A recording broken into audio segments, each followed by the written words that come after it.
This is a HeadGum podcast.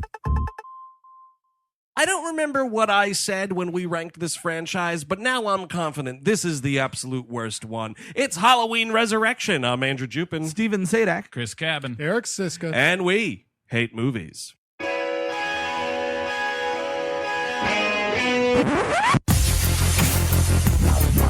We all go a little mad sometimes. You know, it's Halloween. I guess everyone's entitled to one good scare, huh? Sometimes that is better. Zombies have entered the building. They're at the door. They're coming in. It is time to keep your appointment with the Wicker Man. They're coming to get you, Barbara. He's sick fucks. You've seen one too many movies. Now, Sid, don't you blame the movies. Movies don't create psychos. Movies make psychos more creative. Put the fucking rules in the bag! What an excellent day for an exorcism. Hello, everyone. Welcome to today's fine program. Thank you for tuning in, as always. This is, if you're not hip, this episode is part of the Halloween Spooktacular that we do every year. Hence the different theme song. Oh, really? That I've heard a lot of people enjoy listening to. This is Halloween Resurrection from 2002, directed by Rick Rosenthal, who also directed Halloween 2. Which was a shocker for me when I looked up on the IMDb Tribune. My hat flew off my head because I recollect liking Halloween 2. So do I. Yeah. And by the way, we're not talking about the Robert Zombie Hellbilly Halloween 2. We're talking about the original Halloween. 1980, I think it came out. And it's like really well shot and like it's really well paced as compared to this. Can I break in with a plug for something called the WHM Wiki, which is where I'm going to tell you what you did rank the Halloween episode as. Wait, now what is the WHM Wiki? It is something... it's something we don't run. It's something we do not run at all. No, this is fan-generated. Fan-generated. It's got a bunch of fun stuff, like running jokes. It'll tell you how many running jokes and all sorts of good stuff. I think they also list like impressions in episodes, etc. Yes. So it's actually crazed dedication. Exactly. So it's actually a resource for other crazy It's good. people. Now here I am. I'm a crazed person. You are. We did this Halloween ranking thing 3 years ago or something like that. Something like that. And last year we did Nightmare on Elm Street, right? Yes. Yeah, that sounds right. And this year we're doing nothing. That's right. I'm getting married this year. It's kind of everyone's a little busy. You know what, gang? We're busy. Mm-hmm. Okay, Halloween Resurrection. Andrew had it at 7 out fuck of 10. Me. Oh, you love this movie. Chris, you love this movie. You kiss this movie every night. Oh, Andrew sleeps with the Blu-ray disc in his bed. Chris ranked it 9. Out of what, by the way? How many movies 10. are we talking about? 9 out of 10. Oh, wow. Which is badness, not goodness. 9 out of 10 sounds great. Right. Eric gave it 8 out of 10. And Steven Sadak, the world's greatest genius, might have given it 10 out of 10. Really? Just at a Good the for worst. you. Might have ranked it the worst. Yeah. Wow. What did I put under this? What do you mean? What was what was number your number 10 10? for Your me? number Yeah, 10? I'm curious at the time what I thought was worse than this because, my God, this movie fucking stinks. Chris might have been being a contrarian and put Halloween: The Curse of Michael Myers at number 10. And then okay. Oh, for a second I thought Andrew it was going to be Halloween put- number 1. Andrew put Halloween 5: The Revenge of Michael Myers at number 10. I was wrong. And then Eric said Halloween the remake was number 10. Yes. I hate the Hellbilly version. Right. And by the way, we should say we're doing this now because the David Gordon Green film comes out this Friday. And guess what, gang? It fucking rules. So go see it. Big hard plug for that. It should be Halloween 12, but I guess we'll just leave it alone. Why do you keep bringing this to the floor? Counselor, I would like to motion for Senator Sadak to be impeached. He has introduced the same darn bill every week. I can't get a vote. I cannot get a vote. Well, That's this my is problem. even Remove this man from the You floor. don't have the numbers and you know it. This is worse than usual because, correct me if I'm wrong, Andrew, I haven't seen the new Halloween yet, but you have. It disregards these sequels. Every single sequel, even Rick it's Rosenthal's part 2. It's just one and the new one. Yep. So it should be Halloween 2. And it's also Part two. It's also the third movie in 30 years to be called Halloween, by the way. Also that. Starring Michael Myers.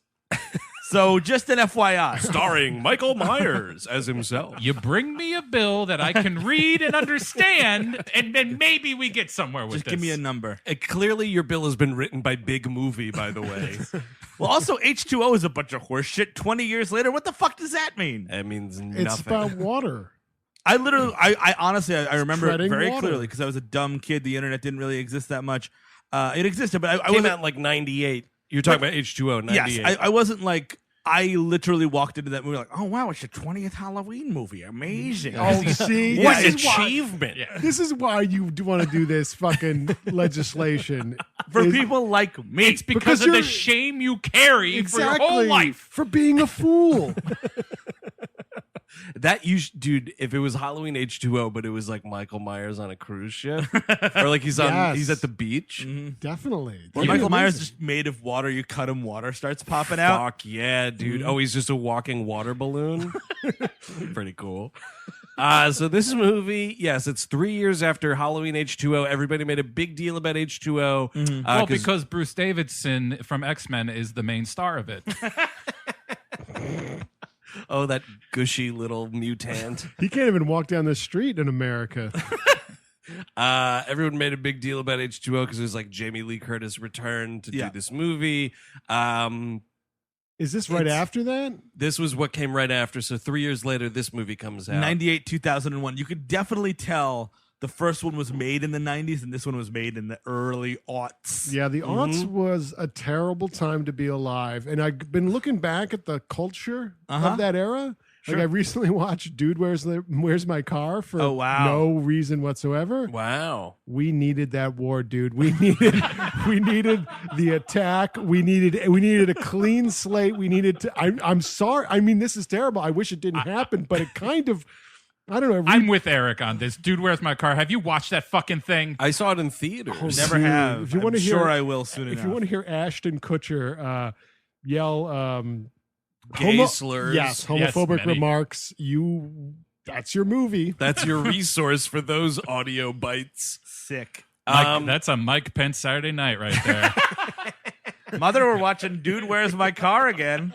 I wish I was a vampire.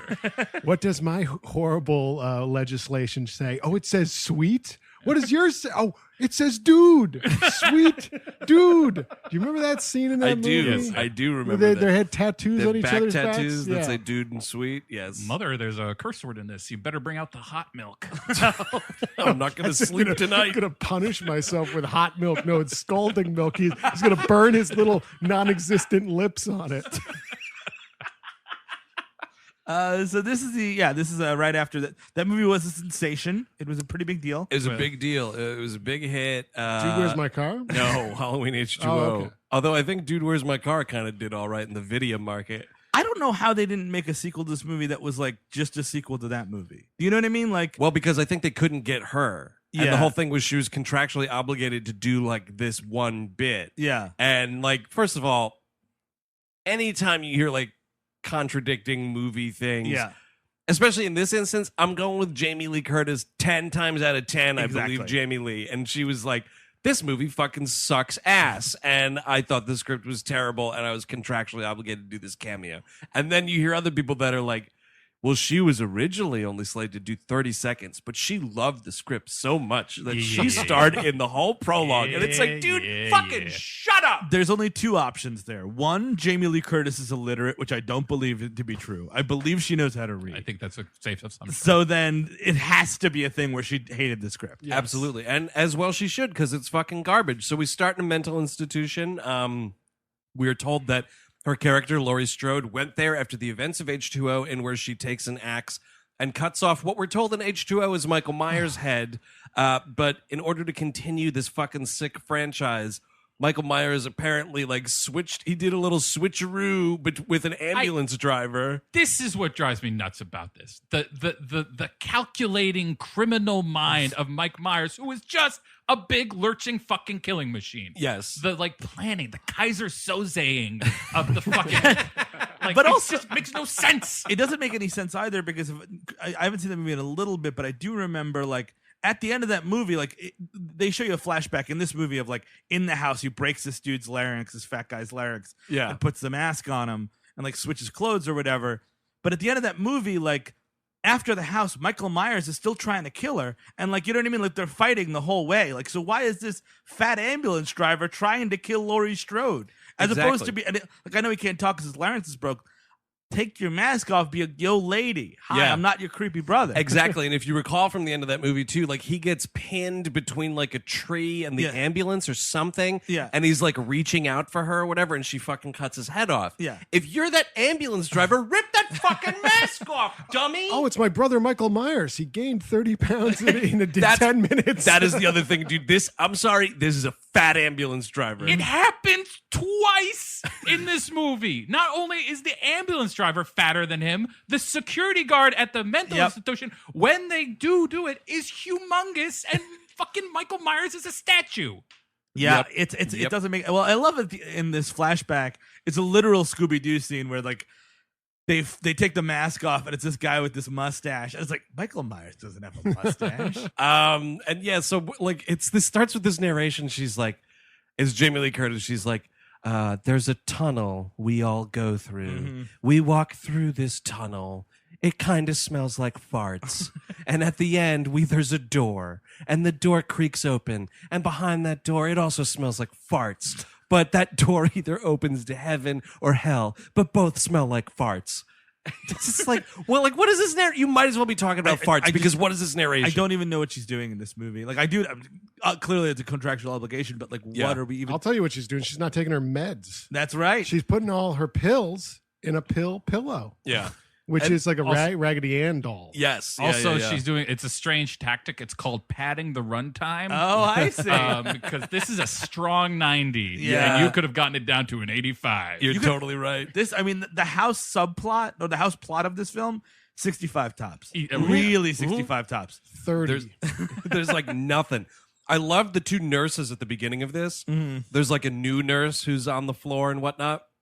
And the seasoned veteran is like, okay, now the next room we're going to is Laurie Strode's room. And she's like, oh, Laurie Strode, who's that? And this lady's like, you know who that is. Her brother was Michael Myers, blah, blah, blah. And she goes through the whole thing. And then the lady stops at one point and she's like, actually, I'll tell you later. Let's just give her medication. And the other nurse is like, no. Tell me the entire thing right now. So she goes through the whole thing. And then she says, but remember, you better not bring it up in front of her. We can talk about it later. And so the new nurse, like the young blood, is like, okay, got it. And the woman opens the door, and this girl is like, hi, Mrs. Halloween.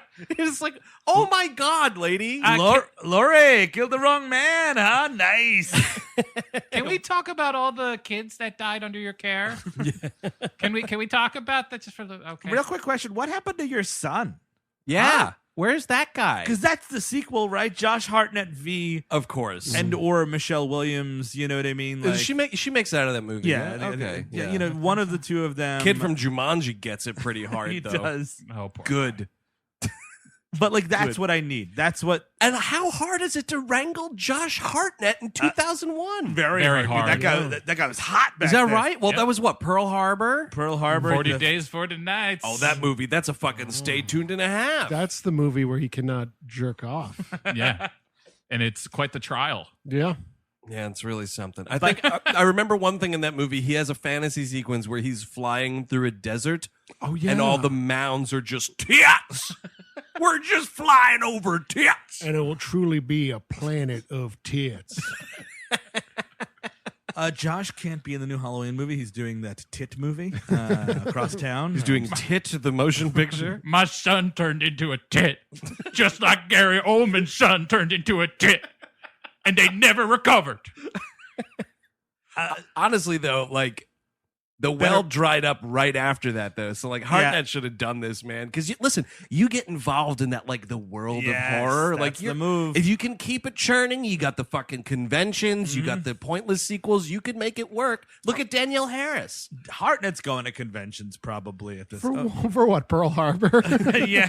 No, I think he sort of like famously dropped out of acting. Like he didn't want to do it anymore. And then when he came back with that movie, Oh Lucy, earlier this year. It was like his return, and it was a really good movie, actually. Well, I mean, once you hit the peak of Lucky Number 11, how exactly do you follow something like that? Steven, I saw that in theaters. That was a weird. Oh, Saturday. and actually another fucking stay tuned and a half, dude. Hollywood Homicide. Literally his entire filmography. So like, but she is getting all these pills. She has a rag doll that she's putting her pills in, which I'm 89% sure institutions check that kind of thing. Especially when it's just Velcro, man. Yeah. That's the easiest thing to check. And she's also doing this thing where like she has to talk. People think she's catatonic, right? Which I think is very hard to probably pull off. Like, you know, I don't think you can just fake the funk with that. I could do it. What? I could do it. You've been doing it on this show for 8 years. It's true. I don't know. You can't just walk around like, dude, literally not walk around, but like just pretend you're catatonic. You guys don't see what I do at my day job at the office. It is a completely different mask. I show no emotion. I sit at the desk. It's like an old Captain Kirk mask that you painted white. Yes. Even when you read Star Wars news. Okay, well, you know what? Most of that news hits when I'm commuting home, so thank God for that. The male guys training the new male guys. Like, yep, and over there that's Darren Sapowski, and over there, that's Eric Siska. He hasn't spoken a word in 3 years. You just give him his mail and you keep on walking. Don't let him grab your hand now. And I take the mail and I put it into a rag doll. I didn't get an email. It's invoices. You're just shoving it. Exactly. But so she's been saving all of her pills because she wants to be highly alert, because also like it doesn't do a good job of letting you know it's Halloween night at this point. I didn't know that until you just said it. Is that true? I think it's probably true. I mean, I guess it would have to be. You guys, there's people that go to a Halloween party in this. Yeah. Oh, well, and it's all publicized that Dangertainment's doing this on Halloween night. But is this night? This night isn't the same. Like, it's a different. Well, it's a night much there's like a day. tonight. No. Well, no. It's nighttime in this prologue, Yeah. but then when we cut to the setting up of Dangertainment and all that shit, it's the day. Are you suggesting that original prologue took place on Devil's Night? No, it might be my Devil's new Night. favorite holiday. Or it might be like the Halloween the year before or Yes. something. But they don't, there's no, I mean, all of these Halloween movies are famous for putting the text of the fucking date. Yes, 7 They all days, rip off the one first month. one. It all happens. And this one doesn't have it, so you don't know what's going on. Yes, I know that the rest of the movie takes place on Halloween, but this prologue, I don't know. The title is also there. It's way too much of a Scream 3 situation where like you just kill off this character separate from whatever the movie actually is. You're totally right. And that's no fucking surprise, dude. Piece of shit as well. Wikipedia says October 31st, 2001 this happens. And the next movie is the next time is 2002. He takes a year off. Well, because by the way, he has to fucking walk from California Oh, that's right. to He's hitching. back to Illinois or Ohio, wherever it is, Illinois. Because H2O takes place in California. So, there's this fat clown guy who like is obsessed with serial killers. This is the crazy person I want to be, dude. You're just walking around spouting off stats for serial killers. It's a good move. Kind of cool. That's kind of like most podcast listeners, I think. And he's like kind of gives you your first like fake scare. We follow the security guard. He gets killed by Myers really quick. Yeah. And then, While he's eating a Hostess cake. Yes, the security guard, but the John Wayne Gacy obsessed guy, because he does have a clown mask and stuff, does not get killed by Myers. Myers sees an ally in this guy. He absolutely does. Sees dude. the potential. Yes, He I actually sees like a this. Pawn. Yeah, a pawn. That's a good point, because if you got some fat lunatic running around there, and you're just like Mr. Sleek jumpsuit, you can get away a little bit. Again, this is the only one where I feel like he's a criminal genius. Yeah. He's thinking of from all sides. He should let everyone out. They should like release Arkham right here. Nice.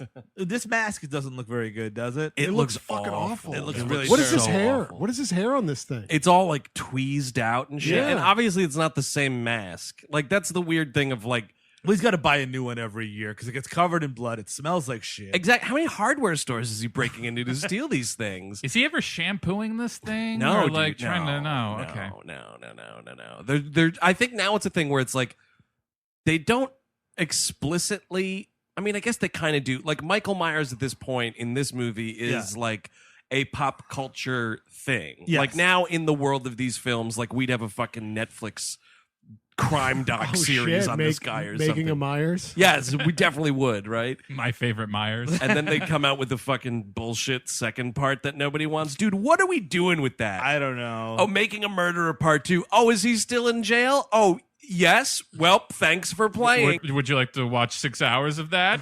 So Myers, basically he gets up, he kills a couple security guards. He meets up with Loree Strode. Yes. She like escapes her room. She gives him the switcheroo. The old switcheroo. I got a quick question. She does the here. Ferris Bueller thing. He comes in and there's like a snore. Oh. There's a snoring noise. Snoring Loree Strode. He's got the big tape going on. Does he wearing that stab the robe. bed? Yeah, well, he does, but then he says, take a nap, take a hot bath, wrap a towel around your head, get some soup. Then you cut to Loree Strode in the shower making a mohawk. Just having so much fun. I love how she breaks the fourth wall all the time. Yeah. It's crazy. It was an odd choice for this movie. My question about the one security guard, just really quickly. So, like, the one security guard stops by the vending machine to get a ho-ho or whatever, and the other dude's like, all right, I got to go get this clown guy to bring him back to his room. Why would he choose a ho-ho over all the Doritos and different kinds of actually savory Sweet chips? At the tooth, end? man. So, all right. Oh, yeah. That's something. People have it. I know. I'm just saying, like, Steve, I would pick the Doritos. Get those Dorito chips. Maybe dude. he just had Doritos. Oh, that's actually true. All right, I'm sorry, your question. No, so the guy is like looking for his, but he hears a scream, so he goes into the laundry room, and oh my God, there's this dude's head in the dryer. And from there, that is like the first of 3 or 4 decapitations in this movie. And my question is, what are we doing? Because he doesn't do that. Like he's not the decapitator. Jason Voorhees in that way. Like You he's a wanna stabby or a strangle. If you want to switch it up and he can't find a butcher knife, he takes like a hatchet, fine. Sure. Have your decapitations. But like, actually, that would be an interesting way to change up the franchise, give a different weapon. Yeah, But it's a pre-hatchet too, so you can go wild. But I see where you're going, yeah. yeah, and then he chops out a cherry tree and he founds our new country, Murderland. But no, you didn't see where he was going, actually. First of all, this country is called Murderland. Second of all, it's a pretty dull butcher knife. I don't think it's even physically possible. I don't know how you're getting through that fucking spine. It just makes no sense. I guess you're doing like kind of a halvesy, and then you get the He's elbow brilliant, grease. dude. He's counting cartilage and where the bone meets. It's just like it's just out of character for this serial killer to all of a sudden in the fucking 9th movie or whatever it is, 8th movie, start just fucking cutting heads off. He's just hunched over. Yeah, I don't think the filmmakers understood how hard it is to decapitate a person. All right, you know what? I don't usually talk, but now I'm talking. How hard is this? How hard? Can somebody get me something? It's like twisting it. Oh my God. Take forever. So anyway, yes, sorry. They're up on the roof. The cops come. I heard someone complaining down here. I love this roof sequence because it's like Michael Myers steps onto the board game Mousetrap. Dude, you stole the words right out of my mouth. That's exactly what this is. He gets scooped up in a little like rope trap. A leg noose. Like, what is this? And she's had all this equipment up there. They make mention of like, oh yeah, she's on suicide watch. We keep finding her up on the roof because it's like clearly she's been. Michael loves cheese. Put the cheese in the blanc. Oh, and the laundry basket's gonna fall on him. Oh no, she left a picnic basket out there. Don't wake Dad. That Don't Wake Daddy game is fucking weird. It sounds weird. I never played it myself. It's like you have an abusive father. You better fucking be quiet. That's what it is. It's like you better be quiet or this dude's gonna wake up and start hitting us. There are like 3,000 pornos called that. That's why you shouldn't be calling your fucking game that. Do they wake him up in the porno, dude? I don't know. And then he enacts his revenge.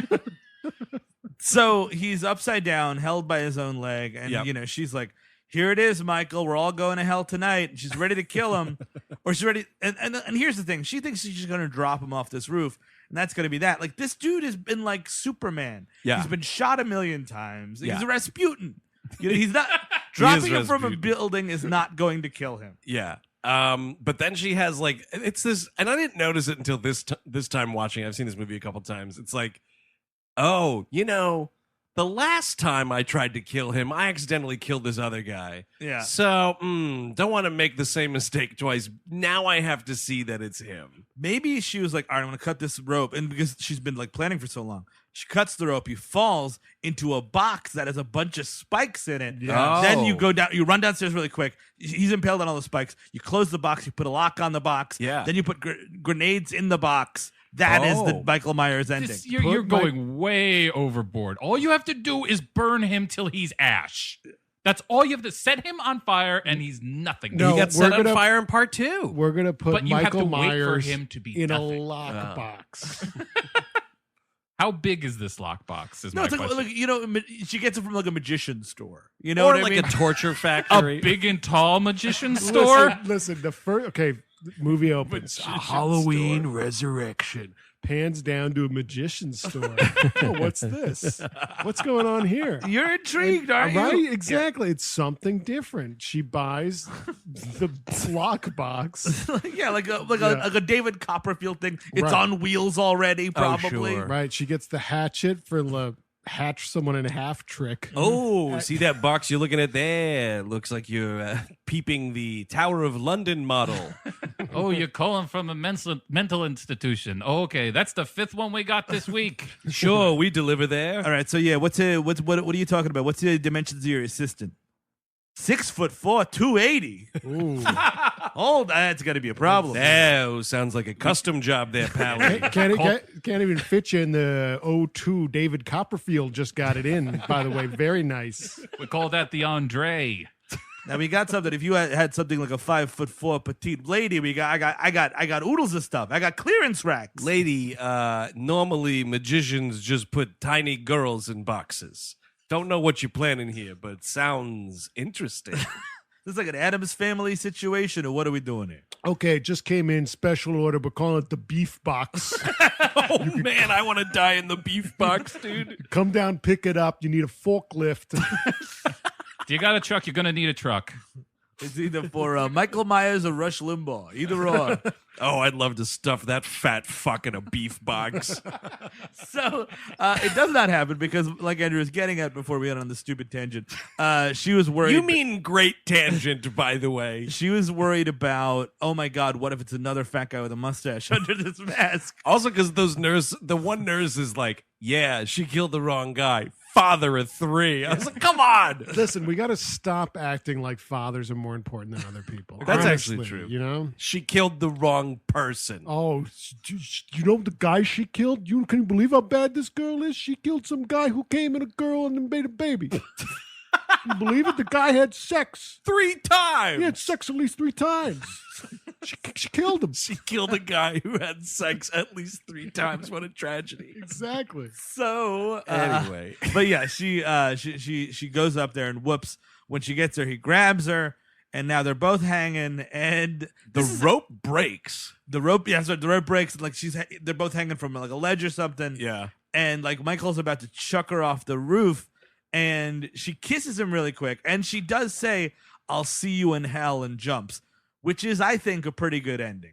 She doesn't jump. Where he throws her. He stabs her in the back. That's right, yes. And then she does the kiss, which is just, what are we even talking about? It's stupid, but I do love, honestly, your last words of this mortal coil being, "I'll see you in hell," is always a pretty good move. Yes. I appreciate a good "I'll see you in hell." I'm planning on doing that just whatever. Yeah, exactly. Whatever I'm doing when I'm dead, whoever happens to be there, my lovely wife, no.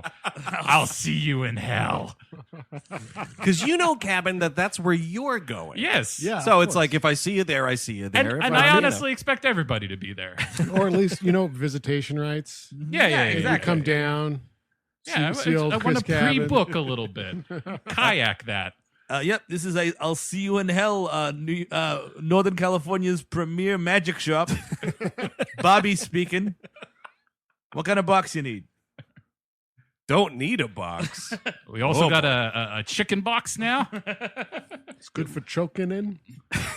Having a special this week on magic mirrors. Oh, well, she also says to him before that, "Are you afraid to die, Michael?" Yeah. What do you think he's going to respond to you, lady? He hasn't fucking spoken Clearly, in 30 years. He's not afraid to die. That's been established over exactly. I've been thinking about it a lot lately, and after you're dead for 45 years or whatever it's been, you think about it a lot, Loree, and actually, no, I'm ready to go. But I've decided to leave my jumpsuit to you in the will.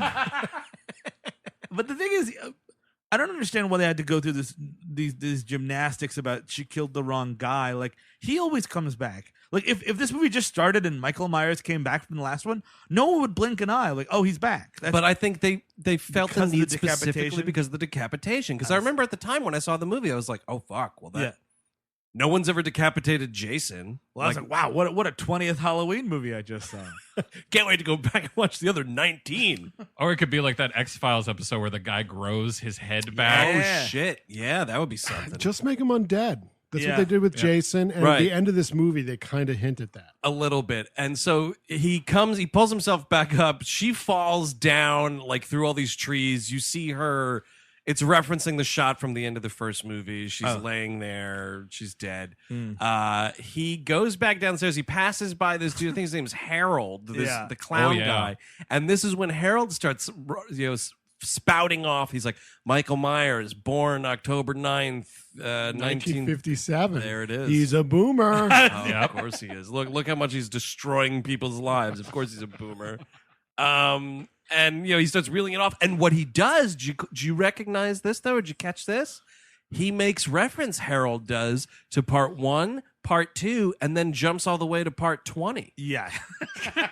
So this movie deemed it necessary to cut out 4, 5, and 6. The Halloween H2O does as well. It just basically. Oh, does it? I didn't remember. It assumes Jamie doesn't exist. Oh, that's a fucking bad rub for Danielle Harris, man. Your character's just written out of this franchise. She starred in, or at least 2 sequels. Well, by the way, that now makes it 3 continuities she's been written out of, because she's written out of this continuity. She was written out of the zombie continuity, and now she's written out of the new continuity that in this new movie. That's wow, yeah, god damn. I would love it if somebody referenced number 3 and just like randomly and like, don't you remember in that far off town, toy maker who killed half the population? This isn't any spoilers or anything, but in the David Gordon Green movie, you see there's a couple shots of kids have silver shamrock masks. Ooh. That's fun. It was kind of cute. Little nod. But he does on his way out. He kind of gives. It's like that famous football commercial where the guy gives the other kid the towel. Mean Joe Green? Yeah, he gives the guy the knife, like, here, kid. And he even flips it around. He gives it to him handle first. Love it. So is this, to Chris's point, is this an ingenious trick? Like, now he's going to pin the whole thing on this guy? Or is it more like, you know what, kid? A little something for the fans. You take that. You tell him Mike gave it to you. I think it might be. It's pinning it on this Harold guy because there's no element in this movie of, because there's no Loomis character, so there's no like Michael Myers is back. There's none of that in this movie. So like I think it might have been a thing where it's like, yeah, take it, dummy. Yeah, here you go. Here's this get blood your hand all guy. over that. Harold didn't give him a Coke or anything. So I mean, actually though, but we are told throughout this entire opening sequence that we've been talking about for 35 minutes that there's like security cameras everywhere. Oh, okay. So I think it'd be kind of hard to pin it on poor Harold. But nonetheless, we move. I guess That's the end of the movie credits. Wow, what a movie that was! What a short fucking Halloween fan film that you convinced Jamie Lee to be a part of. Instead, we go to Haddonfield University, which is mentioned in part 6. Funny enough. Oh. Was Loomis just doing like community classes there or what? Now I'm teaching Serial Killers 101. The days of Loomis are gone. They're behind me. I've settled down and now I'm just an academic. I've said too many fucks in my life, children. And we're just introduced to this character, Sarah. She's now, I guess, the lead protagonist. And it's another just bullshit, like, a teacher is reeling off something and the students are kind of paying attention. Yeah. This movie does jam-pack a lot of like refs to the other movies, and this is very similar to that. But she's like a psych major or something. Bianca Kajlich is her name. Yeah. And she goes to Haddonfield University. She's got a bunch of friends, and the whole thing is like this group of people, Katee Sackhoff, Starbuck is her like best bud or whatever. They've been entered in this television. It's a webcam show, reality something or other. Basically, I mean, it's MTV Sphere essentially. Like basically, yeah. And like the weird thing is like there's so many ways to make this movie better. I mean, like if you didn't have that intro thing, just make this a found footage movie. Like honestly, like if it was found footage Michael Myers, it would age probably poorly, but it would at least be like kind of. Well, but not counting Blair Witch, which was like the OG found footage in a way, because that was like 97. Yeah. Were we in 2001? Were we in the found footage craze? I mean, that's what that MTV Sphere was. It was all kind of like, that's why they had cameras on them, was to sort of mimic Blair Witch. I'm with Steve on this because I would have never watched this movie if that was true. And so I'm all for this. Actually, I think it maybe could actually make it better. What you do is you do it like security cameras to start. Yeah. Oh, I like this. It's just fly on the wall instead of just someone walking around with a camera. Horror verite, dude. Exactly, because in the house they eventually position a bunch of cameras. There are cameras on the participants, yes, but there's also cameras in corners of the rooms and stuff. I think it would be kind of cool just to see like him killing in the asylum with security cam footage, and then you have to figure out a way to get him to the house, but whatever. I mean, you don't see him get to the house. Like it's literally just like, oh, here we are in the old Myers place. Hope Michael Myers doesn't show up. EP does. Right. That's a movie. My question though was, were there movies that were like, this tape is the only thing that's like were those movies aside from Blair Witch, which was the right? But that's what I'm trying to rack my brain to figure out what was the one that like did that, but then set off because now we're making wasn't it Paranormal? It was Paranormal Activity. It would have had to be. Yeah. But like, I mean, anyway, you're right. It's a better idea. It's and like a I little would more watch intimate that. because like this movie like kind of like putters around for a bit. We meet all these kids. It's Bianca. It's Katee Sackhoff from Star, and you got Thomas Ian Nichols of Rookie of the Year and American Pie fame. Yep, he's in this. He's the rapiest of them all. This kid is a fucking Rosenberger.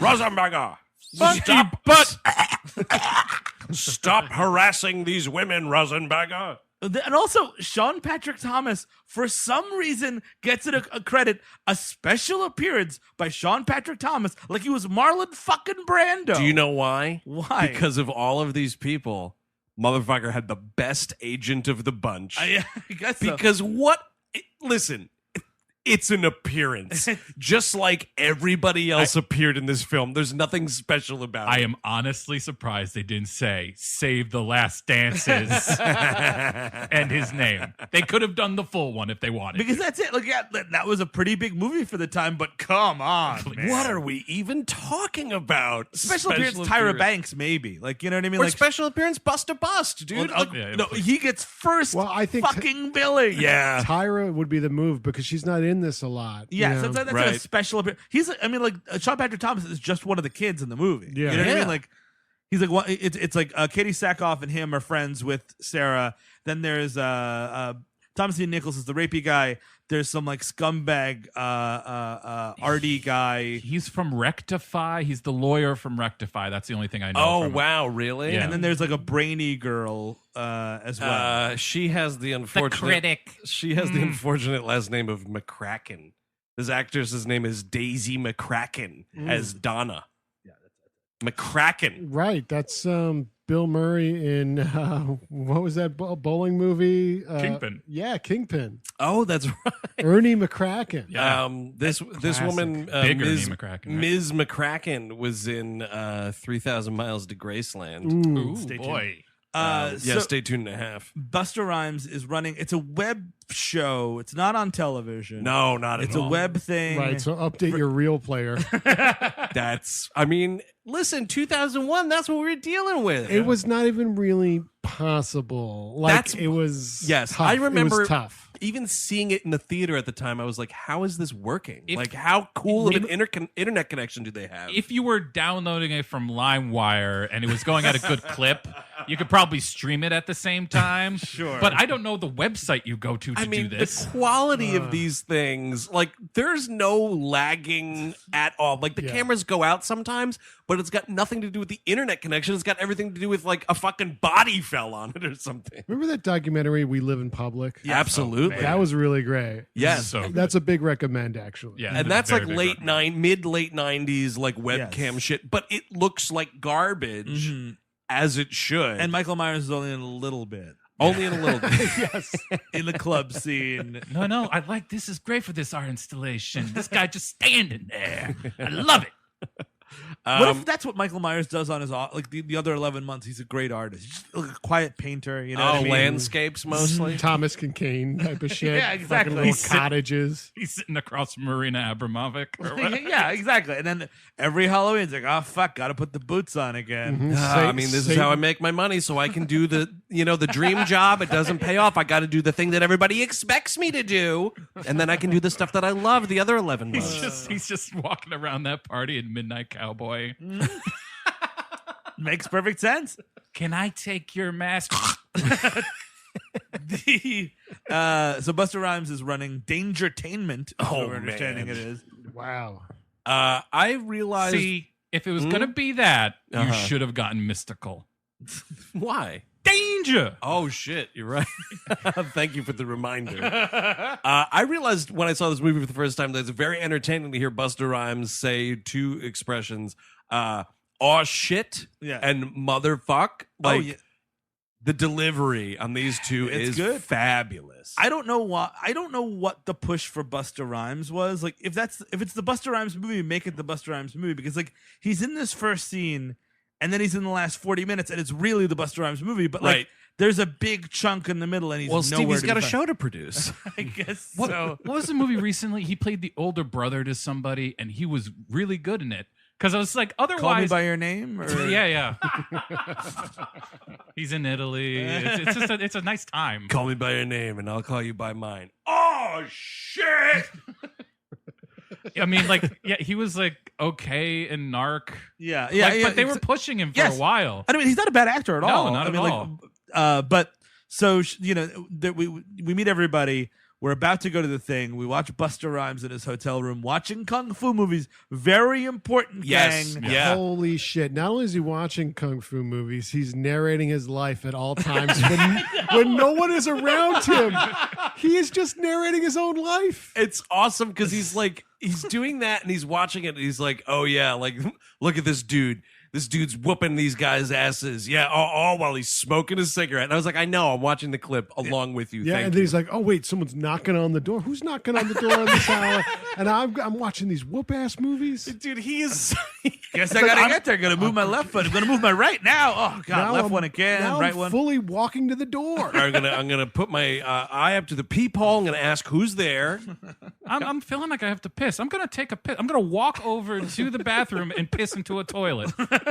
And it's Better this, flush that toilet. Oop, forgot to say that I was going to unzip my fly, so now I just pissed my pants. Then we're going to go do a turnabout and wash the hands. Forgot that, too. Washing the hands, a little soap there. No, okay, no, we got to go back. I didn't say I was turning off the faucet. Now I'm turning off the faucet. I'm already out of the bathroom. I forgot to say I was drying my hands. I guess I'll just say now I'm wiping my hands on my pants. I'm thinking. But that'd be I'm No, thinking. you're not. But that'd be the best because it's Sarah, and she's like, "Oh, I don't know if I could do this." And she's like, "I'm not like everybody else." He goes, "I know you're not like everybody else. You're the final girl." I was like, "Yeah, I'm the final girl, so I have to blah blah blah." And like, I mean, she doesn't really have clear motivation one way or another. She's a pretty bad character. She literally doesn't want to be there. Like, it's Katee Sackhoff's idea. Yeah. She's like, let's go. It's like only the two of them, I think, are friends. No, Sean Patrick Thomas is their third friend because he's just in this movie, everybody. And he's also, this is an obnoxious thing. He's like I guess he's like a dietitian major or something. Because he's just like criticizing everything that everybody's eating the whole time, like a cop in a bad 80s movie. Not only that, like in the interview where they're auditioning people, he's talking about like Hitler was malnourished and that's why he was like mean or whatever. Yeah. I'm like, what are we doing? Oh, right. He basically says that Hitler was a genocidal madman because he was a vegetarian. Right, Yeah. exactly. That was the best part of Showa. Was when they get into that. But Michael Myers is only in that a little bit. Yeah. Oh, actually, also that because that's sort of like their audition scene or orientation or whatever. This is really stupid. Like a light, they're like filming the testimonials or whatever. They're like, "Why do you want to do this and stuff?" Like a set lamp falls behind Sarah, and she screams, and like glass breaks. Did you catch that? Yeah. What the fuck? It doesn't come back at all. She's a scream queen. What is she, like Banshee from X-Men? Is she going to scream at Michael Myers and push him out the door? I feel like it should have came back some way. Yes, like of course it scream, and then he like the one time ever something phases him, he can grab his masked ears and go. Oh no! Like he's like Venom, and that's like the sonic thing that makes the mask pop off. Well, he does. Did you notice that? Not to belabor talking about this prologue anymore than we already have. It. But when she is cutting the rope, that he's hanging from, did you notice he starts like grabbing his head? Oh no! And I was like he puts his hands over his ears. What I think is that? he's trying to trick her into taking off the mask. It's like he's pretending he's trying to take off the mask. Oh, is that what it was? Yeah. Oh, Michael Myers is a terrible actor. He's like, I could be a guy, and I don't. You don't know who I am. I'm finally gonna find out what my brother looks like. I thought he was just doing like, ow, my freaking ears. No. Oh, all right. Well, never mind. But she goes into Busta Rhymes. She's like, I don't know if I want to do this. Blah blah blah. And Busta Rhymes is like, now I'm listening. Now I'm listening to you. And he's like, no, don't worry, you should do it. I said, and no, but it's weird because like this thing, the thing that what they're doing is they're going to the Myers estate on Halloween night. And the idea is they have to be there all night and they have to find out why he did it. What are you even talking about? And it's not one of those things where it's like, oh, and the last one to stay in the house gets $10,000. Exactly. That's the thing. The person that gets the most freaked out loses, you know, or there whatever. There is no goal to whatever this game is. And I'm sorry, like what you're to get ahead a little bit, just a little bit of a spoiler alert. Busta Rhymes has like put a bunch of fake shit in the house to make it like spooky scary. But like What is the end result? What does Busta Rhymes think the end result is going to be? He's making a pilot. That's what his plan. That's to me is what this whole thing is. But this is being broadcast on the internet. Like this is for an audience. Yeah, but it's coming up. You know, there's people who are watching it. But again, like there needs to be like a shape to the thing. You know what I mean? Like it's the shape. There needs to be the shape to show up. But it's just a weird like. Yeah, Busta Rhymes has to stipulate, like Steve said, like you have to stay in here all night. If you get freaked out, you lose, and everybody who stays the whole night gets $10,000 or something like that. But instead, it's like, find out why he did it. What the fuck are you talking about? The greatest scientific minds of the last 20 years couldn't figure it out. The greatest scientific minds of the last 20 years? Yes, Dr. Loomis. No. That perverted DJ? That's right.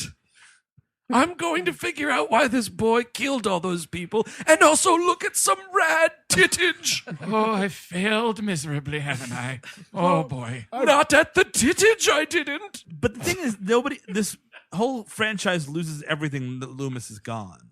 Yes. And like and you tried to make like Laurie Strode like the new Loomis. And now without that, you've got Busta Rhymes.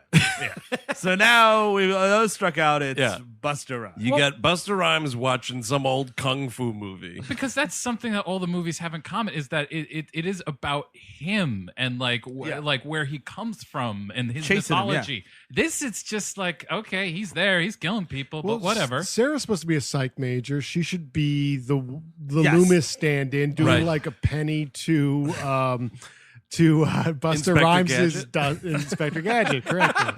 Oh my God, Busta Rhymes as Inspector Gadget? Fuck you, French Stewart. Eat shit. I want to watch Busta Rhymes. Seriously, right? It would be better. Could you imagine if Inspector Gadget just yelled out, "Oh shit"? It would be fucking great. Or he's woo-ha. You know, that's not a woo-ha in this one. No, nothing. A couple of fucking hi-yas when he's doing kung fu later, which let me tell you, you don't see it coming out of his mouth. That is ADR hi-ya, and you can fucking keep it. Nobody puts their hands where his eyes can see. It's just terrible.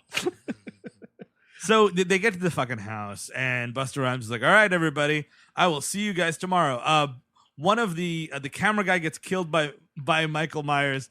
Tyra Banks is like Busta Rhymes is like sidekick / maybe girlfriend, maybe not. I think she's like a co-investor in Dangertainment or something. Yeah. Because there's a part where like the games begin kind of a thing, and they're in a Tyra Banks like little. They've set up like a control room, which is in like a shed Yeah. next to the house, and they're like cheering with like glasses of red wine, you know, like to Dangertainment or whatever. And it's like, what are you doing here? Are they supposed to be boyfriend girlfriend? That's what I thought. It's unclear.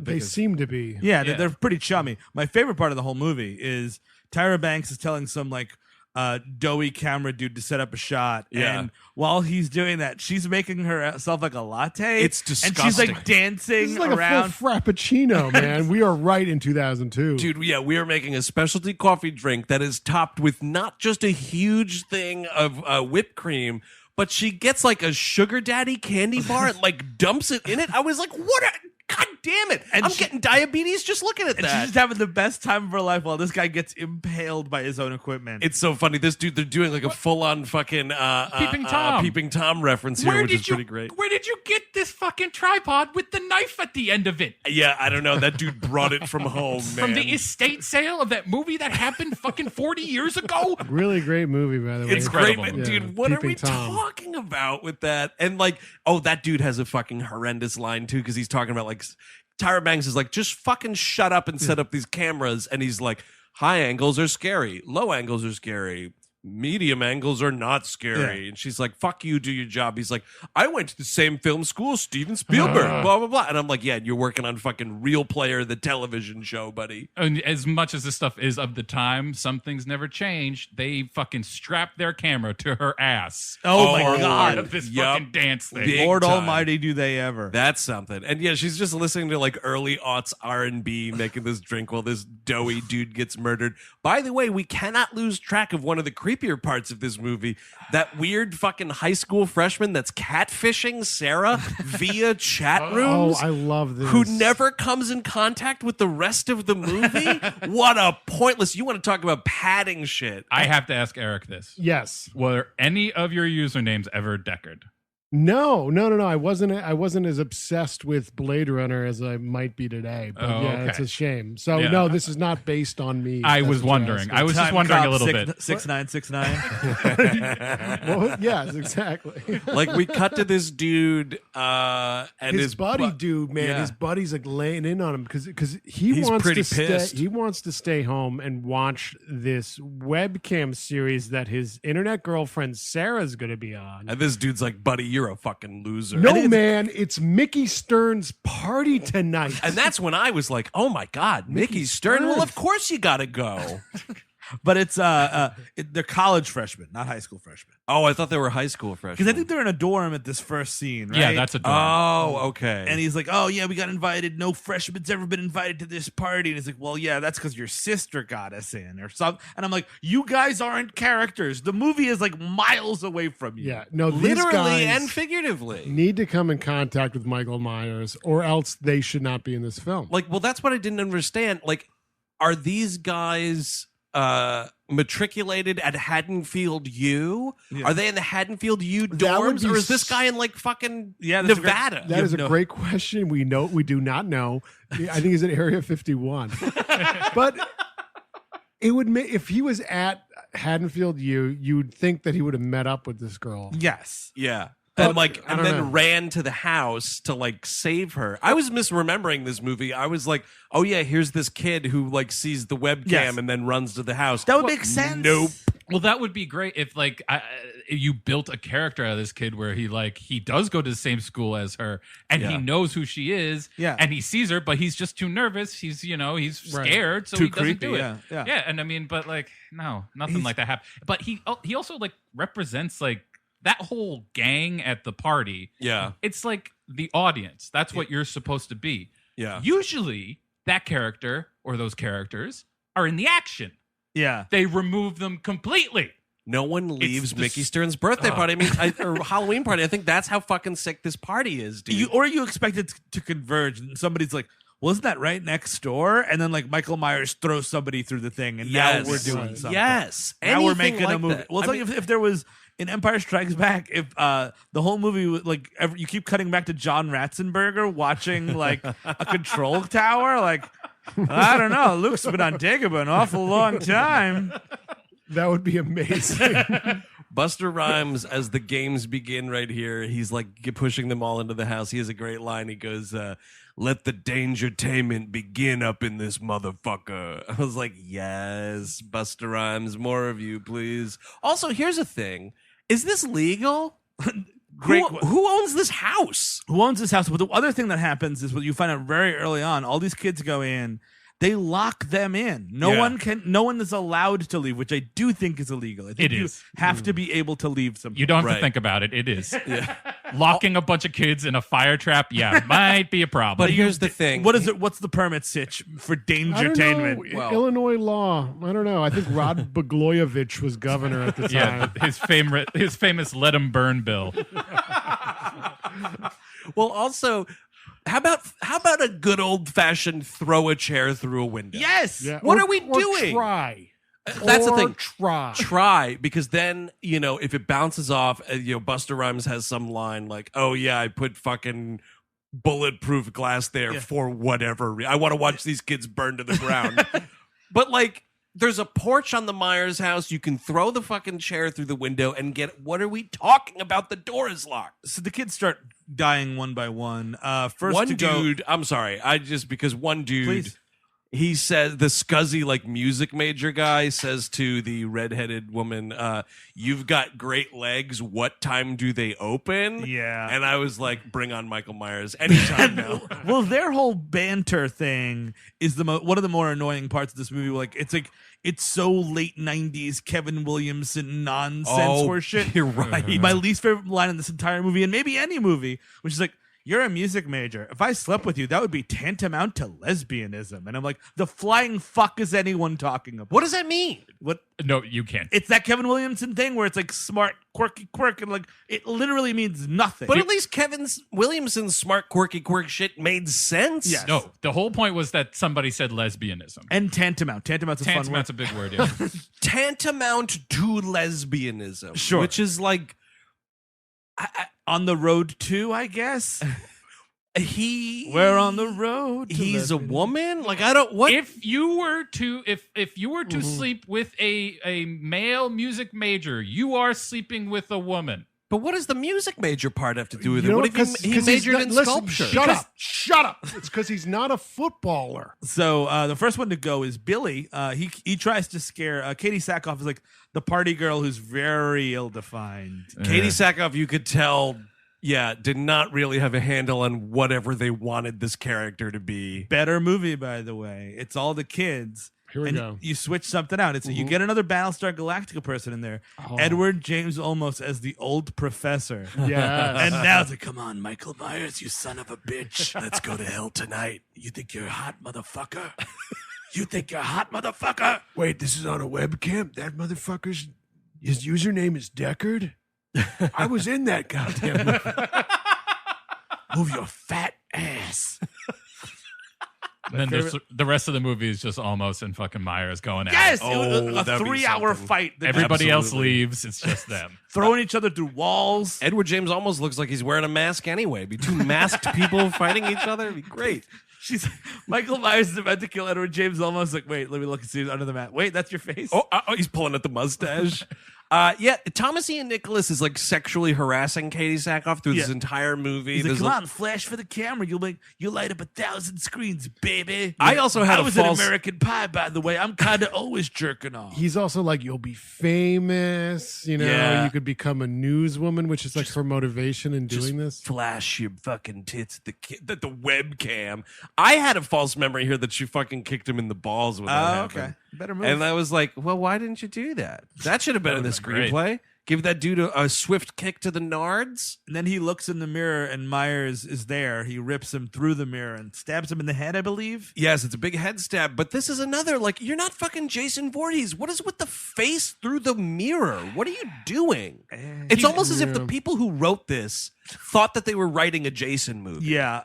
And just had no fucking understanding of, like, what the limitations of this character it's supposed to be the St. Your Mama's Michael Myers, I think, a little bit as well. Clearly with the presence of Busta Bust and the Kung Fu movies and the whoop ass, but come on. It's not big. Like, it's not a franchise that's big on shock and surprise. You're supposed to dread him. Yeah. He's like, he cannot be stopped when you see him from afar. That first movie is all atmosphere. And the second movie, directed by Rick Rosenthal, also continues some of that dreadful atmosphere. H2O still has that a little bit. It absolutely does. It's not a very good movie, but it's there. But it's better than this, and it kind of understands that a little better. But wasn't that written by Kevin Williamson, actually? Yes, that's yeah, there we go.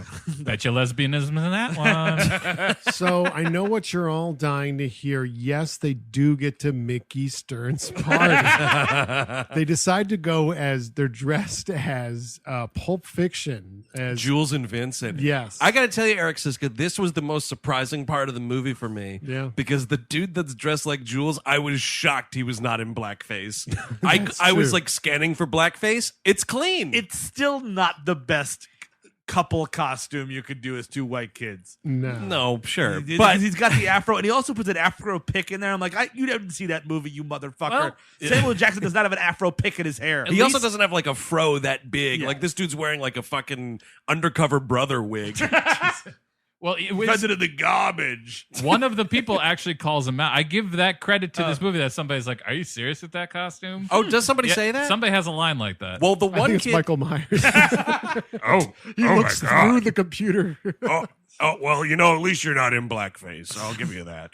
Deckard though has the line. He's like to the buddy Billy or whatever. Yeah. He's like, "Hey man, do you think anyone's gonna get that we're supposed to be from Pulp Fiction?" I was like, "Come on, come on." The answer is of course. It was in 2001, of course. There was a lame costume that was just a dude who was clearly on the football team, just wore his football uniform. You see that guy? That guy's pretty good. That's my guy.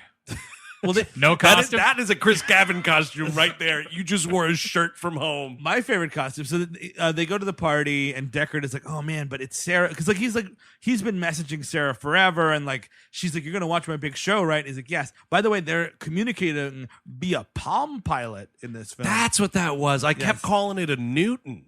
It's kind of a Newton, but it's like that Palm Pilot-y Yeah, nonsense wow, with dude, the that stylus. takes me back. Palm Pilot. Palm Pilot for the Palm Pilot. Oh, well done. Yeah. So he's like, "Oh, I gotta watch her thing." So he sneaks off to like the computer. He finds trust a nerd to find the computer room. Dude, when you are the guy in the computer room at the big party. Oh, go. Mickey Stern's party. This is once a year It's shit. the party of the year. Mm-hmm. This couple barges in making out, and like they fall over onto him, and the dude's reaction is like, "You big perv." We almost fucked on that nerd. Yeah, for being in this room before I entered it. You're a Fucking pervert. It's an awesome exchange though, because the guy's like, "The fuck you doing in here?" He's like, "Oh, I'm watching the Dangertainment serial killer thing. You want to watch it with me?" And the guy's like, "No." And the girl goes, "Oh yeah, that's cool." And he's like, "Oh yeah, that's cool." Well, the guy is dressed like Archie from the Riverdale comics. Get out of town. Yeah, it's like Fat Archie. He's a big doughy dude. He's got the freckles and he's got the big R on his sweater. Oh, I didn't even notice that. Yeah, it's an Archie costume. Ah, how about that? I was just worried that this dude's Jules costume was going to get ruined by getting fucked on. I was waiting for this guy to wail on this nerd. Oh, yeah. Because, like, you just cost him a blowy. Yeah. Dude. Ew. First of all, blowy. Yeah, Second of all, thank you. Let's retire that one immediately. Well, it's 2002 in this room now. What this movie needs to do is, yes, that kid needs to run to the house. Yes. This kid, okay, so what happens is this kid gets the ever-loving shit beat out of him, okay? He gets beaten by this jock. And then he runs to the house and eggs Michael Myers to chase him, and he goes back to Mickey Stern's party. Nice. Right? Because also, how fucking rad would that be? You just gave me a good idea. If Michael Myers makes his way to that party and just bursts in and starts fucking going to town. That's Exactly. a great. Well, also, I like your idea as like a heat-seeking missile. Like Yeah. you kind of redirect it to your enemies. I love this idea. He runs like past the Archie guy. And you know, I think we talked about it when we talked about the Jurassic Park franchise, but like put, how we put dinosaurs, like put them into warfare, right? Sure. That's where they're trying to go to in Jurassic World. That's what D'Onofrio wants. Do it with Michael Myers. Do it with Jason Voorhees. Yes. Drop them into a war zone. Absolutely. Done. Right? Now I have this image of Deckard like teasing him on, like dropping weapons on the Come floor. on. And he's just collecting them all. He's got like a lead pipe. There's a lot of people having sex in this house, and he's like, yeah, I know that horns you up, right? Come on. Just a couple more blocks. Just toss down a chainsaw. Pick that one up too. So some of the characters in the house start getting a whiff of like this might be fake. Yeah. I almost called him Sean Patrick Flannery, Which I actually thought that it was, Sean Patrick Flannery. Sean Patrick Thomas, because he's like the chef guy. He's like, oh, do you want to see what 40-year-old whatever oregano smells like or something like that? And then he's like, oh, that's weird. This is fresh. And then he pulls like a knife out of the drawer, and it's like totally clean and sharp and everything. And even the beginning of this, when they're walking around, like they walk past this high chair and it's got chains on it, and like it's stupid, but at least it's all turned out to be fake. Like if that's the movie, then that's the movie. It's like, oh man, we're really learning what's happening at the Myers house. But the fact that it's fake is so fucked up, and I think that Dangertainment is heading for another lawsuit because they're basically saying like this real life family, these real life parents tortured this baby by like chaining it to a high chair and chaining it in the basement. Dangertainment's got bigger issues than that. Spoiler alert, Tyra Banks gets fucking ganked in this movie. Off screen.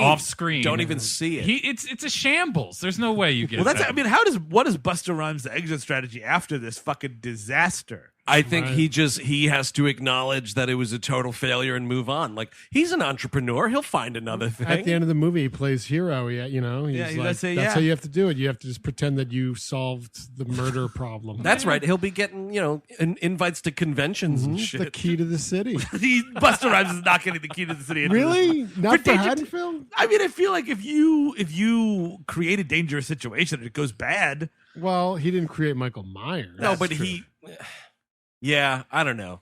He gave him some chum in the water. I don't know. I think he's going to go to Cleveland and sell them a monorail.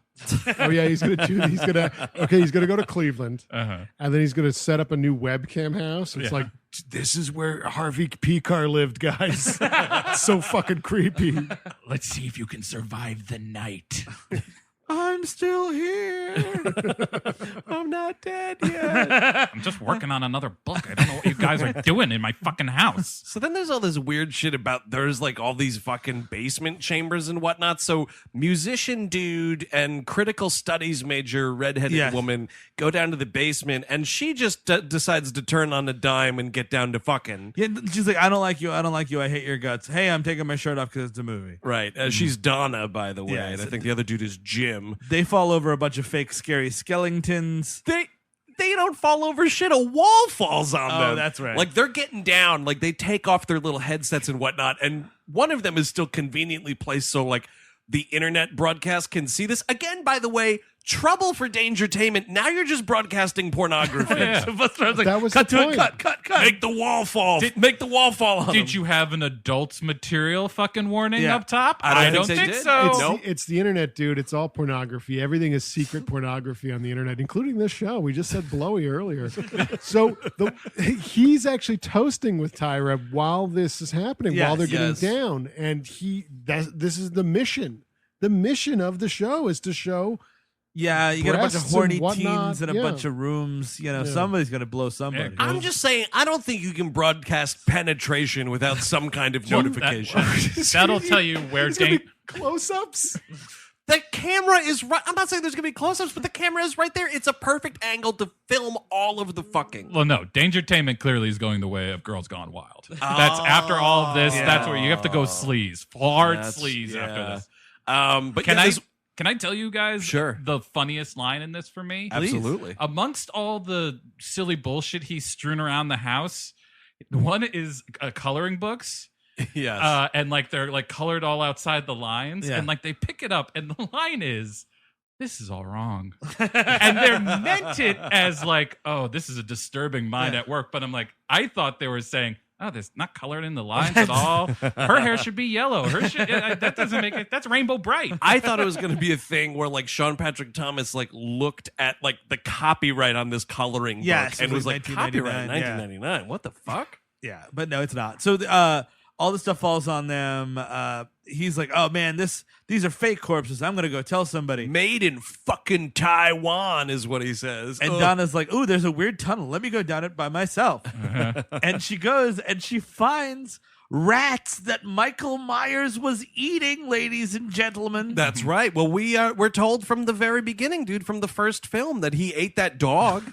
Remember? Because it's the great line where Donald Pleasance is like, he got hungry. I don't know. Yeah, I mean, he's a vampire, man. It's like Lestat when he was just sucking rats. Oh no, wait, that's Brad Pitt's character. What's his name? Oh gosh, Gary. Lestat and Gary.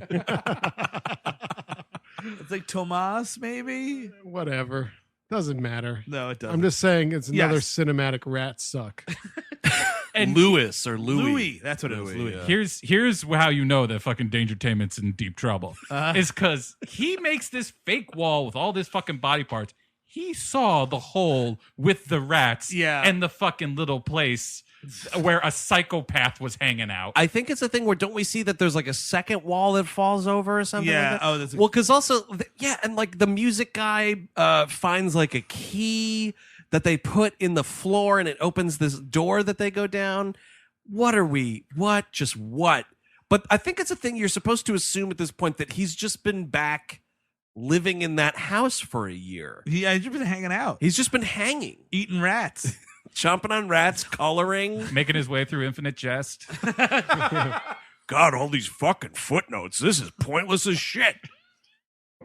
He impales this woman on a spike on a fence.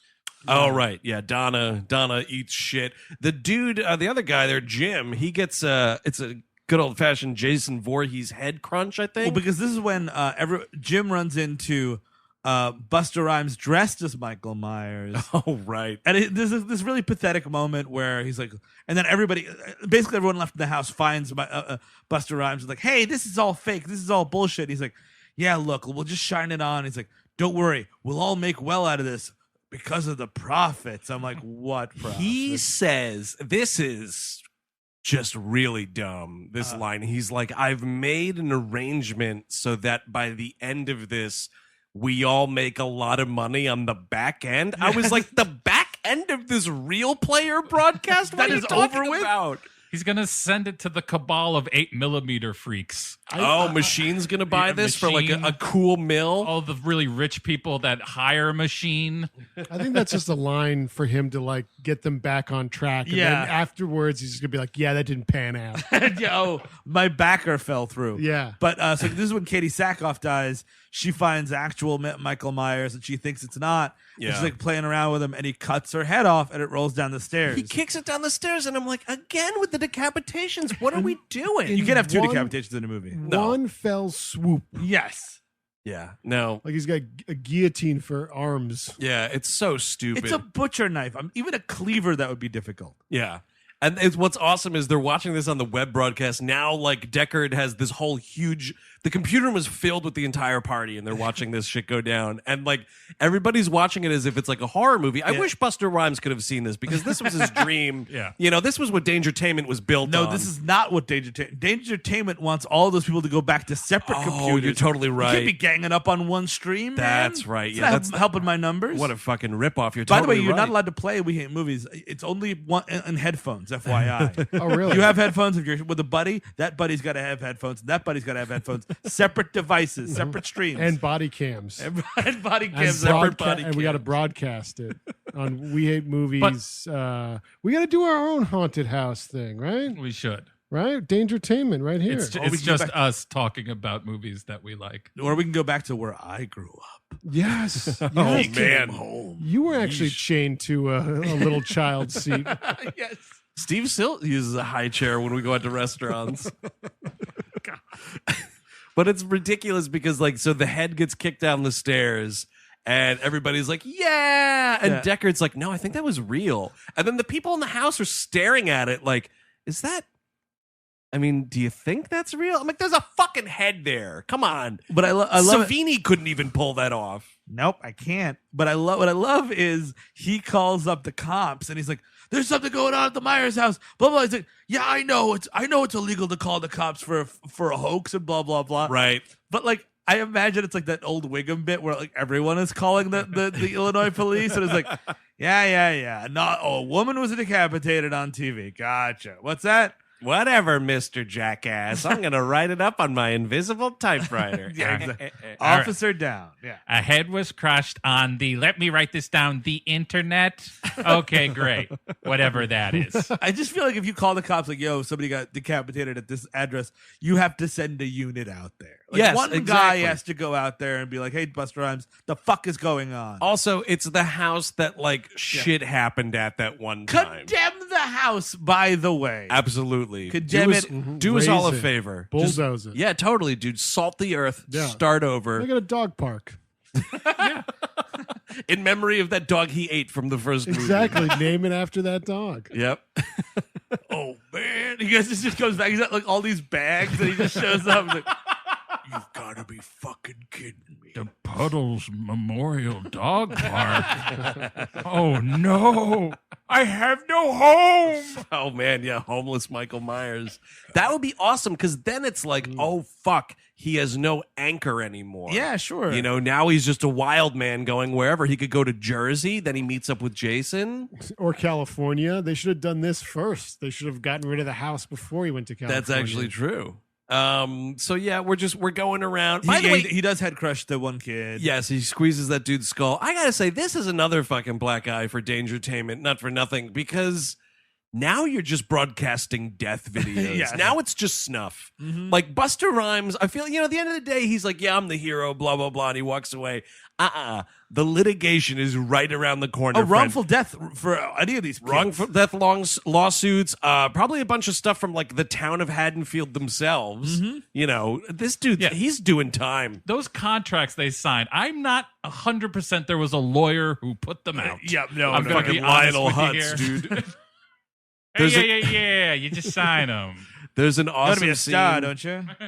There's an awesome scene where Busta Rhymes is walking around in the Michael Myers costume, and he bumps into Michael Myers, and he thinks that it's the cameraman, and he starts dressing him down. Yeah. It's fucking awesome. And like that should have been like, am I remembering this right? Then they just kind of like part ways. Yes. Michael Myers is like, well, you told me, Busta Rhymes. Totally. It's like a duck soup moment. I think Michael Myers thinks it's a mirror. He's like, I'm yelling at myself again. Oh, boy, one of those days. And then he walks away. I just yelled at Michael Myers. I can't believe I yelled at Michael Myers. Now I'm just walking in this creepy old house, walking around with my left foot, then my right foot again. And oh man, I'm going to put my left hand in my left pocket right now. This is Oh my God. It's Busta Rhymes. Oh God, I can't say hi to him or anything. Oh God, that would be so embarrassing. He's oh my God, looking at his feet. He's my favorite. He's my favorite. There's a magical bit of filmmaking in this movie, a little filmmaking trickery, because before Katee Sackhoff is decapitated, we see that, I don't know where she produces this huge bong from. Oh, yeah. And she's just hotboxing Judith Meyer's bedroom. Jesus Christ, that's some morbid shit. Busta threw that in too. Oh, yeah. It's Listen, part if of you the- were like, you got to stay in this haunted house, but there's like a bunch of weed there, I don't know. I'm not getting high in a haunted house. No, thank you. Yeah, no, I need my faculties about me in case I need to do battle. I'm not actually Shaggy and Scooby-Doo, by Well, the way. dude, but that's at least my motivation, dude, because they always get out alive. That's true. So the secret, I think, is to be high as a kite. No, Shaggy, your motor skills were failed you, and now you're dead. Oh no, Scoob! It was an indica. I'm sinking into the couch. Had my fingers crossed for a sativa. My brain would get going. Oh fuck, man!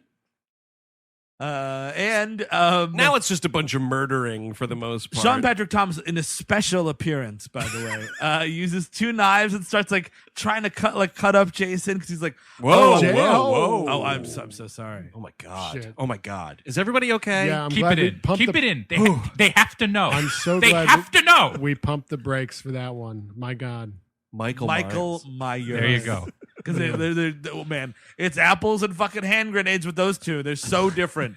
They're so different. See what he does, everybody? Just Everybody the listening, do you condescension. hear It what must we be go so through? great in that fucking tower. Well, he's got the two knives because he's a chef. Well, yeah, okay. By the way, just for that, going forward, it's a special appearance by Steven Sadak in every week. Yes, of course. Every single episode in a special appearance. Gotcha. Okay. The Bronx's Steven Sadak. It's just he's trying to cut him up, and then Michael Myers pins him to a door with some knives. Yeah, just gets stabbed the old-fashioned way. Thank God it's not another decapitation. What's great about this, though, is he stabs him twice to the door, and then he goes, fetches another knife out of a drawer. Yeah. To make sure he stays up mounted onto this door. So he stabs him a third time, just so he doesn't fall down. Crap, is this a load-bearing body? It's around this time. Hey, you're a chef. What can you do for a rat? What's your rat recipes? I've been just gnawing on them. Raw. It's around this time that Deckard is like, oh, maybe I should start chatting with that Palm Pilot. Yeah. And I didn't understand what's going on here because, one, it's not his computer. No.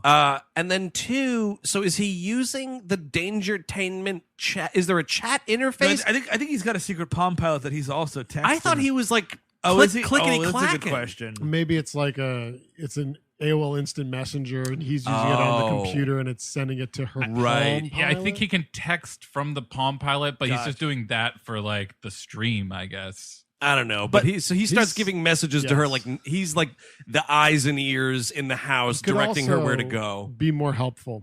He could be a lot more helpful. He's not very specific, and his timing's very off. But also, how could you get the timing right? That's true. The time. First of all, who knows what the lag? Who knows what the stream is? She's fucking dead on the floor, and then 30 minutes later, he's behind you. God, she's not doing what I say. It's very odd. Okay, I got the message to her, and her throat slit. Oh boy. Okay. Oh, now I see the phone vibrating. Yep, that's what that was. But yeah, she is the final girl at this point, and she's running around the house. Busta Rhymes, in one of 5 times he fights Michael Myers and is presumed dead. The first of 5 times, he finds him and he's like, "We're gonna get out of here tonight, Sarah. Don't worry about it. Even though I've locked all the doors and I will not unlock any of the doors. Why didn't you bring your keys with you?" And to Eric's point, let's just take a fucking chair and throw it through a window. Let's see what that looks like. But also, what was the end game here? Because everyone involved in the show is inside the house, right? So who's gonna unlock those doors? Don't tell me there's a fucking Tyra. timer. Well, no, she's in the basement. We're about to get there. It's not the basement. It's a shed that's on the outside. side of the Yeah, house. Is it really? Yeah. Wow, I did not pick up on that at all. Even though she is dead, they assume she is alive. And she being Tyra Banks. Yeah. Yes. Okay. Now, when they get to that, This house will not unlock until dawn strikes. Yes, now it's a fucking Saw crossover years before that first movie came out. Because why not? I love when they find Tyra Oh, dead. Michael, you love rats, huh? One of those rats is poisonous. The butcher knife you like is inside that dog, but which one? You have to eat all these dogs. You love eating dogs, you sick son of a bitch. I have cancer. Yeah, we all know you have cancer. Yeah, you got cancer. Okay. That's cute. When they find Tyra's body, it's brilliant because Sarah slips on all this blood. It's like a river of blood, and River of blood. she's strung up like the Predator got her. She's just bleeding all this blood, these buckets of blood. She should have her skin removed, but she's hanging from the ceiling like a Predator trophy. I didn't even notice that shot. I just noticed the pool of blood on the floor, and I was like, "Oh, she was killed off camera." She is killed off camera. No, I know, but I didn't know you even saw her. You do. She's like, she's dangling, and she doesn't even know it. She doesn't know it. She's dead. She doesn't know that she's dangling. That's correct. Busta Rhymes gives Michael Myers the first of many roundhouse kicks to the face. We are talking Mikey Myers, by the way. Dude, he's calling him Mikey and Mike through this whole thing. Are you in a personal relationship with this guy? Hey, Mike. Yes. Mike. And then like Michael Myers like throws him through something. Yeah, Sarah goes through she's like doing a bunch of stuff. Deckard's like, turn to your left. Turn to your left. New ammo. Talk to this village merchant. I think there's a power up in the next room. Haven't responded in a while. Eat that mushroom in the basement. It's a 1-up. That's right. This is though, like when Busta Rhymes is fighting him, isn't this where Sarah puts the cord around his neck and Busta Rhymes does a jump kick and kicks him out of the window and he's like hung? Oh, right. Because then this is like, oh, good, the movie's over with. Sure. And then he cuts the cord or whatever and gets back in the locked house. And nobody can get out of the locked house, even though there's now a window with a Michael Myers hole through it. I think Sarah gets on the roof at one point. The roof. Excuse me. Oh, roof. Pardon me. You're in Illinois. And there's a hilarious, like, Michael Myers sticks his head out like it's a fucking hee-haw cameo. And she kicks him right in the face. Great face kick. He's not that big in this movie. No, because I don't know who this dude is. You need a professional wrestler. Yeah. Well, I mean, like, I guess it's closer to the actual first shape. Right. George Wilbur himself. But R.I.P. No. I don't know. I don't think so, actually. You're on the roof, dude. Fucking jump off. Yes, exactly. Or like shimmy down the side of the house or something. It's better than whatever Michael Myers has stored for you. Yeah, a turned ankle. Yeah, don't go back inside the House of Horrors. Just break that ankle and hobble away. Exactly. So now we're in the shed. Sarah's alone with Michael Myers. Michael Myers is gonna get her. She pops out with a chainsaw, and I was like, right. wrong franchise. And she's like, this is for Jen, who's Katee Sackhoff, and this is for Sean Patrick Thomas in a special appearance. And then she says, yeah, she's naming some of them, and then you realize like she forgot the rest of the people's names that she's not friends with, because then she just goes, and this is for all of them. Yeah. This is for Julia Stiles, who's supposed to be in this role. Better movie. And then like the chainsaw kind of craps out. A spark lands on some oily rags or something, because then like there's a fire that's happening. And then from the flames, Busta Rhymes emerges. Dude, just like a phoenix, man. Yes. He's back. And starts fighting him again. He gets pushed into his shelf again and falls down. And it's like a big fight or whatever. This is when he says, trick or treat, motherfucker. That's a good one. I mean, you know, if you're in the audience, opening weekend for this awful movie, trick or treat, motherfucker, thunderous applause. That gives the audience a second life. Yeah, I can attest that actually happened. I'm sure, yeah, of course. And the place went ape shit. He said trick or treat, motherfucker. That happened. And then Busta Rhymes' best move in the film, I think. Oh, here we go. He takes a cable and electrocutes his dick. Never before in the franchise have I seen that. Well done. And then the whole flip mode squad shows up. Now his penis needs a little mask. It's all burnt and shit. Oh, your dick is burned, Michael. Welcome to my world. It's just Loomis from hell yelling up. Nice job trying to get it up now with your scarred cock. That's why I want a trench coat, you asshole. Michael, get your charred dick away from there. Are your nipples pierced? They will be down here. Oh, fuck, dude. Dr. Loomis is running around with Cenobites? Yeah. And then, like, the electrocution makes him fall back into the fire. Busta Rhymes just starts yelling burn repeatedly. Also hilarious. Burn, motherfucker, burn. This is what I think, like, that's the thing. Is you get the trick-or-treat, motherfucker, thunderous applause. You got to do the old get out Jerry on top. Lewis. Exactly. Yep, you got to go out on a high note because he has the trick-or-treat, motherfucker. The theater goes wild. Then he's yelling burn, burn, burn, motherfucker. And it's like, I okay. get a little tepid. And then, like, he's trying to get Sarah out of the shed. And before he goes, he's like, hey, Mikey, happy fucking Halloween, which I feel is a thing a drunk Ninja Turtle would say. But it's also like that's when the audience you lost the audience already. Yes, it's like, yes. You got the first one. Yep. Huge. Woo! Yep. And it's just, you overstayed your welcome, dude. The room is cold at this point. Even though it's literally on fire, the room is cold. And by the way, go outside, get a thing of gasoline, and come back. Keep going. Just to make sure this is all ash. Or at least get it in an ambulance, and instead of going to the morgue, straight to that crematorium. Yes. Call the dude, be like, fire up that fucking kiln. I got a special one to burn tonight. Toss him right in. So yeah, then it's like it's over with. It's the aftermath. The news all shows up. The news shows up. We finally realize we're in Canada. We've been in Canada the whole time. Oh, there's a thing right at the beginning though. There's Canada, man. But remember that dude that comes into the dorm room? Oh, what does he say? It's like when Katee Sackhoff's trying to sell Sarah like on the show, and this dude just some fucking creep walks in, and he's like just kind of being creepy about Michael Myers or whatever, but like. It's the most Canadian person that's ever lived. That dude bleeds maple syrup. That guy is horrible because he's also like telling them about Michael Myers while fondling their underwear. Yeah. Oh, that's right. He's sniffing panties, dude. That dude should have. I thought that guy was going to be a part of the team. Yes. Because I was like, you got to butcher for that panty sniff. You got to die, dude. Well, there's your stinger. Just he rised again and killed panty sniffer. But what? That was pretty scary in that big old house there, eh? Canadian national news. Hey, I mean Illinois. Yeah. Oh yeah. What is that hoser doing in there? They're trying to interview Sarah, and she's like, "What's that mask boot?"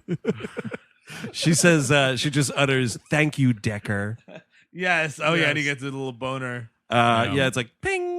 Turns out he was a replicant doll. Oh fuck yeah, dude! He picks up the little origami. Mm-hmm. That's right. Yeah. Hey, Deckard. Some men never really live. Some burn. Then again, who does? Yeah. Oh man. And then who are you, sir? I'm your gym teacher, Edward James Olmos. I also, by the way, because I'm done by a bad voice actor, sound a lot like Loose Loomis. And then the reporter's like, "Oh, hey there, but can you just tell us anything about that Michael Myers fellow there? What was the deal with all that, golly gee?" Oh boy, Rob Ford would never allow this to happen. Built like a hockey player. And fucking dude Busta Rhymes is like, "Michael Myers. You want to know about Michael Myers? Michael Myers is a killer shark." And he just starts going off about Michael Myers. He's like calling him a loser. Yeah. It's like, what are you doing? And he breaks the camera because he's like, "That's it. I've learned my lesson." It's like, you know what, Busta Rhymes, just. Got a job working for Canadian news, motherfucker.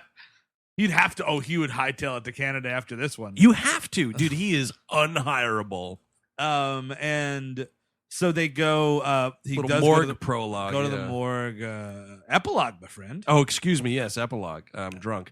No, but it's just a dumb. Like these are two characters we've never seen before, and the guy's like, "I got a celebrity for you," and this woman's like, "Whatever, it's late," and he's like, "No, it's Michael Myers. Guess I'll leave you alone now. Bye." And she flips the fucking blanket down. It's like. The mask, which looks better, totally charred, by the way, and melted onto this man's face. Also, the paramedics might have tried to remove that already. Yes. But they didn't. Yeah, exactly. And like the eye opens, and that's fucking great. That's the end of the movie. I couldn't even believe it. I could have used some 2001 like jams. There's no like real music in this movie. Like not a lot of music license. Maybe some Switchfoot going on. Oh, I thought you meant like a Space Odyssey or orchestral 2001 jams. Oh, then at the end of the movie, Michael finds a monolith, turns into a baby. Oh, fuck. Michael Myers, Star Child. I'd buy it. Oh, some Wilco, maybe. Yeah, totally, dude. Get some Yankee Hotel Foxtrot tracks on there. This needs to happen. We need a movie where Michael Myers is going in somewhere to like murder this party of stoners, and they throw like a Sprite bottle of acid in his face. And then it's just like Jupiter Beyond the Infinite, and he's like murdering like himself as an old man, and like it's like fucking like what is going on? Dude, it'd be awesome. It's like it's Michael Myers. He still has the mask on, but the hair's all gray. Yes. He's in a really nice robe for some reason. Yes, that's man. What a bedroom. Yeah, beautiful. I'll take it. Yeah, movie over. I got a question. Yeah, sure. Because this speaks to the nadir of the early 2000s, especially for the slasher genre for franchises. What I'm giving you a Sunday afternoon. You got to watch something. It's Freddy vs. Jason, Halloween Resurrection, or Jason X. I would personally vote Jason X. I will second that. I will third that. Freddy vs. Jason, maybe. Yeah, I'm kind of leaning Freddy vs. Jason-y. Freddy vs. Jason looks better. It does, but it's a bad. It's a bad situation no matter what. It's Russian roulette right there. I think either case, though, it's definitely not this movie. Yes. No. Which speaks to, would anybody recommend it? No, there's nothing here. I mean, like, Katee Sackhoff went on to do good things, and that's kind of it. You know, we got a special appearance by Sean Patrick Thomas. He's an excellent use of his time. Busta Rhymes is the best part of this movie. Yeah. But, like, he's a spice that needs to be, it's a dash of Busta Rhymes. Or he's in it the whole time. Yes. It's the Busta Rhymes story. Yes, because I can't have, like, 50-50. 10 minutes up top, and then, like, the final 40 is the Busta Rhymes show. And you can't do the whole freaking, the prologue with Laurie Strode. No. It just doesn't garbage. belong in this movie. Yeah, no, thank you. No, I mean if you turn Busta into a character, sure, that might be something. But the fact that he's just him, it's just him doing his lines and like acting yelling wild. motherfucker. Professor Busta Rhymes. I like this. Shit. Professor Rhymes. I'm also a no. I would say watch We Live in Public instead. Yes, Totally. 100%. Battlestar Galactica for Katee Sackhoff and Edward James Olmos, and of course Blade Runner. All fine horror franchises. You know what? Even add on Save the Last Dance. It's not that good, but you know what? It's better than this. It's something. God damn it. Julia It's a Stiles movie. is there. She's awesome. No, I wouldn't recommend it. I would say save your time this week and go see the new David Gordon Green Halloween because it's awesome. Yeah, man. And that is Halloween Resurrection, and I fucking totally recast my vote. This is the worst Halloween movie. So someone make a little asterisk on the fan wiki. I changed my position. This is the worst movie. I flipped the last two too as well. Really? Wait, I don't know if amendments happen, dude. Listen, we can leave it to the fans who moderate that shit to decide on their own. This is being recorded Wednesday, October the 10th, 2018. This is a declaration. Fucking flip-floppers. If- In a if- room hey, full of hey, hey, flip-floppers. Hey. If they want me to live with more shame, I've done it before.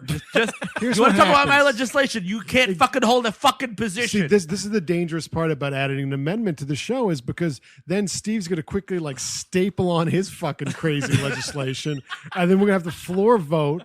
And that's going to get passed You're by right. you guys wanting to do this amendment. Yeah, you're right. Well, it's just how the government of podcasting works. I read the whole Christmas tree bill. I know all the little parts that are going really? into it. You read? Yes. There's too much fucking pork on this bill, man. That is Halloween Resurrection from 2002, directed by Rick Rosenthal. If you want more We Hate Movies, head on over to patreon.com/We Hate Movies. Tons of bonus stuff there. Star Trek shows, cartoon shows, bonus apps, commentaries, the whole bag. Bonus episodes on Van Helsing. There's going to be a bonus commentary on Nightmare on Elm Street, the remake. That was a lot of fun. Totally.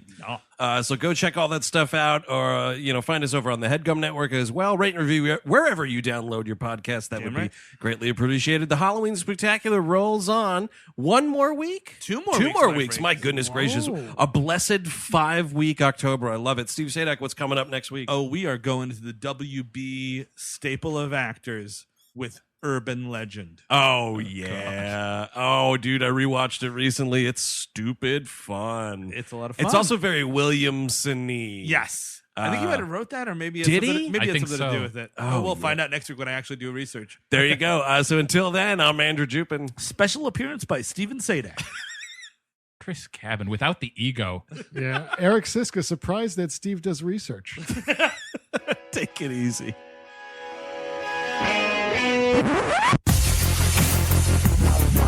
We all go a little mad sometimes. You know, it's Halloween. I guess everyone's entitled to one good scare, huh? Sometimes that is better. Zombies have entered the building. They're at the door. They're coming in. It is time to keep your appointment with the Wicker Man. They're coming to get you, Barbara. He's sick fucks. You've seen one too many movies. Now, Sid, don't you blame the movies. Movies don't create psychos. Movies make psychos more creative. What the fucking rules in the band? What an excellent day for an exorcism. That was a HeadGum podcast.